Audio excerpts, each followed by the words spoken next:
Service base.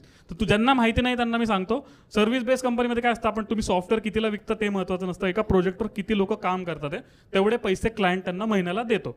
तर समजा एका प्रोजेक्टवर 2 लोक काम करतात, ते रमेश आणि सुरेश, तर क्लायंट यांना देणार रमेशचे 100 रुपये, सुरेशचे 100 रुपये, 200 रुपये, राईट. पण कंपनीला पैसे मॅक्झिमाइज करायचे ना, प्रॉफिट मॅक्झिमाइज करायचं. तर कंपनी 2 लोकांना हायरच नाही करत, कंपनी एकाच माणसाला हायर करते, गंगाधरला. आणि क्लायंटला सांगते की आम्ही 2 लोक हायर केलेत, गंगाधर आणि शक्तिमान. आणि क्लायंट अमेरिकन आहे, त्याच्याकडे दूरदर्शन लागायचं नाही, त्याला माहितीच नाही की गंगाधर ही शक्तिमान आहे, तो छुत्यासारखे 200 रुपये देतो. हां, आणि कंपनी असं नाही की 200 रुपये डायरेक्ट गंगाधरला देते, नाही, कंपनी गंगाधरला म्हणते तुझ्या कामाला 200 रुपयाची व्हॅल्यू मिळते माझ्यामुळे, तर ही घे तुझी सॅलरी 12 रुपये,